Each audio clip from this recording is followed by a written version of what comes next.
दोस्तों, आप सभी का हमारे channel time to study line पे स्वागत है। बात है 19 मई 1909 के प्रातः काल की। सूर्य की किरणें निकल गई थी और आकाश में पक्षी इधर उधर उड़ रहे थे और अलीपुर में भारत के एक महान क्रांतिकारी जो जन्म से ही विकलांग थे, उनके हाथ में कलाई के आगे न उनके हथेली थी और न ही उनके हाथों में उंगलियां थी और मात्र 19 वर्ष की आयु में उन्हें फांसी पर चढ़ाया जा रहा था।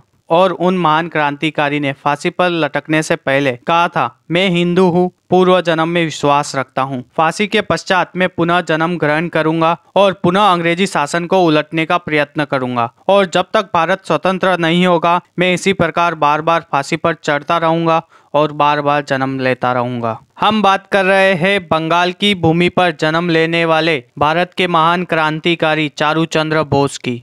चारू चंद्र बोस कई सारी शारीरिक कमियों से ग्रस्त थे। उनके हाथ और पैरों की उंगलियां नहीं थी और वह शरीर से बहुत दुबले पतले थे और उन्हें देखकर लगता था कि यह 4-5 कदम चलने के बाद गिर जाएंगे। लेकिन साहस का संबंध हृदय से होता है और क्रांति का जज्बा देश से जुड़ा हुआ होता है। लेकिन क्रांतिकारियों को हृदय से क्षत्रिय होना चाहिए। शरीर से वह अपंग भी हो तो कोई फर्क नहीं पड़ता। चारू चंद्र बोस भी ऐसे ही महान लोगों में आते हैं। उनकी सोच एकदम तेज थी। उनका जन्म खुलना, जो कि अभी बांग्लादेश में है, जिले सोबना में फरवरी 1890 को हुआ था। उनके पिता केशव चंद्र बोस थे। उस समय आशुतोष विश्वास नाम का अलीपुर में एक सरकारी वकील था। वह अंग्रेजों का गुलाम इस हद तक था कि वह क्रांतिकारियों को झूठा इल्जाम लगाकर झूठे गवाहों के द्वारा उन्हें आधिकारिक सजा दिलवाने में उन्हें हार्दिक प्रसन्नता मिलती थी और उसे उम्मीद थी कि अंग्रेज सरकार के द्वारा उन्हें राय बहादुर या राय साहब की उपाधि से सम्मानित किया जाएगा। और इस तरफ सभी क्रांतिकारी आशुतोष विश्वास से बहुत नाराज थे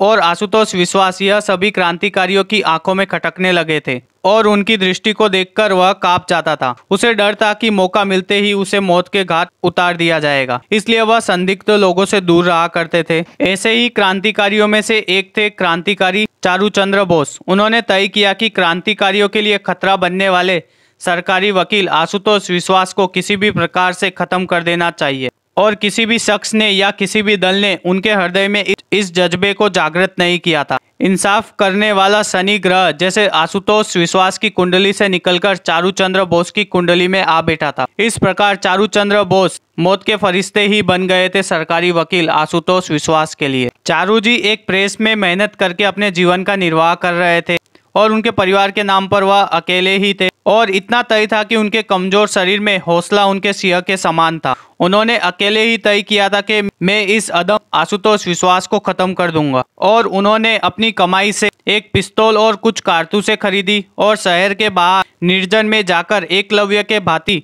निशाना साधने का अभ्यास किया और जब खुद के द्वारा ली गई परीक्षा में उन्होंने खुद को कामयाब पाया तब वह एक दिन उसी न्यायालय में पहुंच गए जहां आशुतोष विश्वास अपनी रोजी रोटी के लिए देशभक्त क्रांतिकारियों की जिंदगी को जहन्नुम बनाने का कार्य करता था। चारू चंद्र ने उसे उसके ही गढ़ में उसके कानूनी हथियारों वाले न्यायालय में मारने का इरादा किया। चारू चंद के अलावा अन्य कोई भी विश्वास नहीं कर सकता कि जिस शख्स के हाथ में हथेली और पंजे नहीं है वह भला किस प्रकार किसी की हत्या कर सकता। उन्होंने पंजे रहित कलाई पिस्तौल को रस्सी के द्वारा बांध लिया और बाएं हाथ से उस पिस्तौल की लिबलिबी दबाई जाने वाली थी। ऐसी स्थिति में अचूक निशाना लगा पाना असंभव ही था और इस अनोखे कार्य को पूर्ण करने के लिए हमारे अनोखे क्रांतिकारी न्यायालय में पहुंच गए। कार्य जब खत्म हुआ तब आशुतोष विश्वास कक्ष से बाहर निकलकर बरामदे में आ गए। चारू चंद्र बोस आशुतोष विश्वास की ओर बढ़ रहे थे और उन्हें देखकर कोई भी नहीं सोच सकता था कि यह उन्हें मारने की कोशिश भी कर सकते हैं।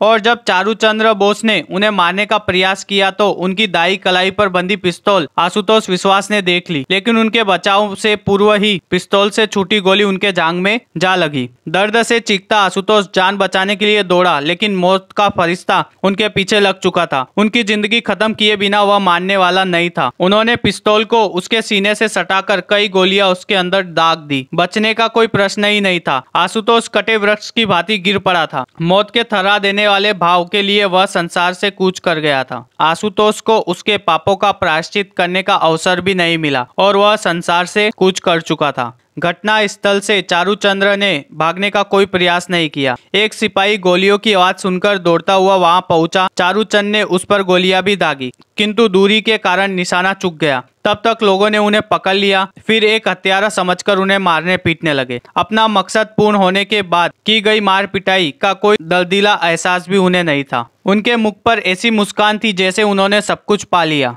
उन्हें पीटने वाले भी समझ गए थे कि उन्हें पीटने का कोई लाभ नहीं है।